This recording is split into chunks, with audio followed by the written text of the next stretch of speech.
Hello दोस्तों, नमस्कार। हमारे यूट्यूब चैनल इंजीनियरिंग अड्डा 2.0 में दोस्तों आज की इस वीडियो में हम बात करते हैं डीजल जनरेटर के बारे में।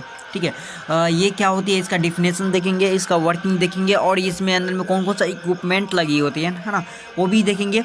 और कहाँ कहाँ पे ये वर्किंग करता है, ये भी चीज़ सारा चीज़ इस वीडियो में हम कवर करेंगे। ठीक है, अगर इसका पहले हम डेफिनेशंस के बारे में बात करते हैं तो जो डीजी जनरेटर होते हैं, है ना, ये डीजल इंजन पे ये चलते हैं। अगर हम बात करते हैं जो ट्रक के अंदर में, जो इसके अंदर में बात करते हैं जो डीजल डालते हैं, है ना, जो आप लोग ट्रक हो गया, व्हीकल, बहुत बड़ा बड़ा जो व्हीकल हो गया, ठीक है ना, उसके अंदर में जो डीजल डालते हैं ना, उससे ज़्यादा ये इसके अंदर में महंगा डीजल डालते हैं। क्यों? क्योंकि जो ट्रक का जो ट्रक हो गया, ठीक है, उसके अंदर में जो फ्यूल डालता है, उसके अंदर में जो डीजल डालते हैं, है ना, वो 60 से लेकर 80 रुपये प्रति लीटर के हिसाब से होता है। ठीक है, अगर इसके अंदर में जो डीजल डालते हैं वो डीजल 160 रुपये से लेकर 250 रुपये तक आती है। क्यों आती है? तो दोस्तों इसका क्या, इसमें जो इक्विपमेंट लगी होता है या इसका जो पावर होती है, ठीक है ना, ये बेसिकली इसमें इसलिए महंगा इसके अंदर में डीजल डाला जाता है क्योंकि इसका जो है ना, जो इसके अंदर जो जब जनरेटर ऑपरेट करती है ना, तो इसके अंदर में जो पॉल्यूशन रेट होती है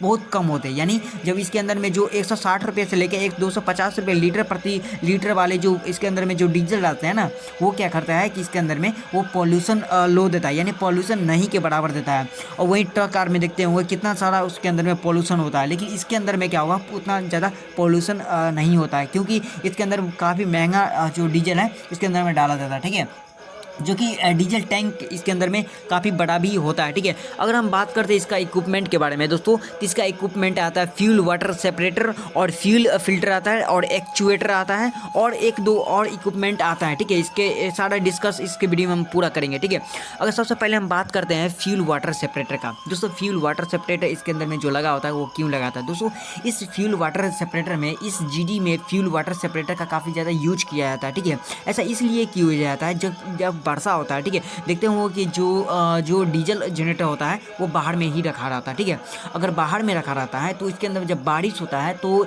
इसके ऊपर जब अगर इसके ऊपर बारिश जाएगा या जो फ्यूल जहाँ पे इंटर करता है, ठीक है, अगर उस जगह पे अगर वाटर जाएगा तो उस जगह में कोरिजन लग जाता है। कोरिजन कहने का मतलब है कि इसके अंदर में जंग लग जाएगा। ठीक है, और जब जंग लगेगा तो इसके अंदर में प्रॉब्लम हो सकती है, यानी जो इसके अंदर में जो फ्यूल टैंक है उसके अंदर में प्रॉब्लम हो सकती है या प्रॉब्लम क्रिएट हो सकती है। ठीक है, क्योंकि अगर फ्यूल टैंक में अगर वाटर चल जाएगा तो कोलिजन लगना तो संभव है। ठीक है, अब दूसरा अगर इक्विपमेंट के बारे में बात करते हैं, दूसरा इक्विपमेंट आता है फ्यूल फिल्टर, या कह सकते हैं आप लोग की ऑयल फिल्टर भी इसको बोला जाता है। ठीक है, तो इसके अंदर में जो डीजल टैंक में जो कचरा आता है या अगर हम फ्यूल को एंटर करता है, ठीक है, तो उसमें कोई भी पार्टिकल्स है ना, जो भी पार्टिकल्स है, जो वेस्ट पार्टिकल्स है, इसके अंदर में अगर चल जाएगा तो इसमें क्या होगा कि जो इंजन्स है, जो फ्यूल इंजन्स है या फ्यूल टैंक है ना, वो ख़राब हो सकता है। यानी जो डीजल इंजन्स के अंदर में क्या होगा कि जो भी मेटल है या कोई भी इक्विपमेंट है वो ना जाए, इसीलिए क्या करता है कि फ्यूल फिल्टर का हम यूज करते हैं ना, जिसको कह सकते हैं कि छानता है। जो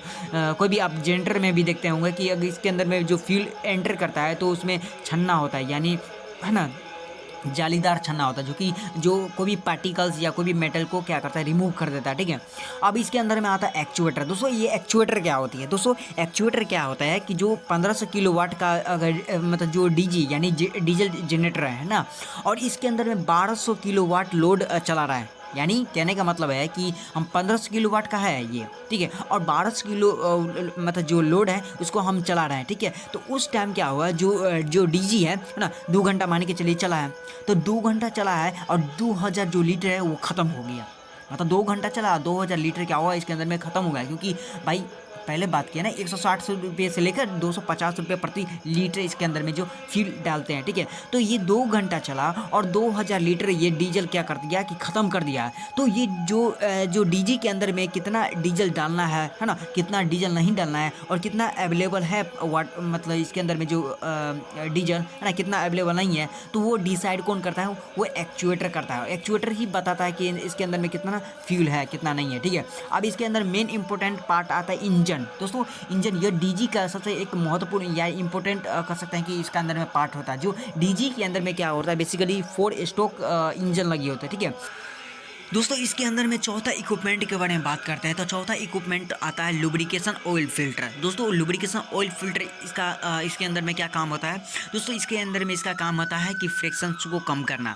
ठीक है। फ्रिक्शन का कम करने का मतलब होता है कि इसके अंदर में जैसे कि आप बेसिकली एग्जांपल में बात करते हैं तो ये आप हाइड्रोलिक मशीन हो गया, ठीक है, जैसे कि किरान हो गया, तो किरान के अंदर में जब उसके अंदर में जो भी मूविंग पार्ट होता है, ठीक है, तो उसके बीच में ग्रीस डालते होंगे, देखते होंगे आप लोग।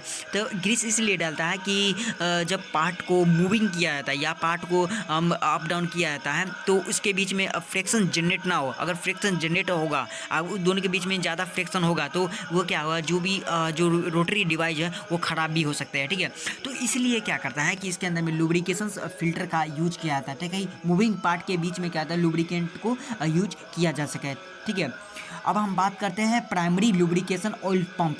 देखिए इसके अंदर में जो प्राइमरी लुब्रिकेशन ऑयल पंप जो लगाता है, इसका बेसिकली यूज किया जाता है कि मशीन्स को रोटेटिंग पार्ट तक पहुंचाना है, यानी जहाँ जहाँ पर रोटरी डिवाइस होते हैं या जहाँ जहाँ पर रोटेटिंग सिस्टम होते हैं इसके अंदर में, ठीक है, तो वहाँ वहाँ तक क्या होता है कि इसके अंदर में पंप के थ्रू क्या होता है, इसको ऑयल को पहुँचाना है, ठीक है। अब ऑयल को अगर नहीं वहाँ तक नहीं पहुँचाएंगे तो फ्रिक्शन होगा ज़्यादा, और फ्रिक्शन जनरेटर के कारण वो मशीन खराब भी हो सकता है। तो इसीलिए इसके अंदर में पंप का यूज किया जाता है, जो कि पंप के अंदर में क्या हो कि ऑयल या कह सकते हैं ग्रीस के अंदर रहता है, ठीक है, जिसके पाइप के थ्रू क्या होता है इसके अंदर में वहाँ तक जो भी मूविंग पार्ट जो पार्ट होता है, ठीक है, वहाँ तक हम क्या करते हैं कि ऑयल को या लुब्रिकेशन को पहुँचाता है, ठीक है।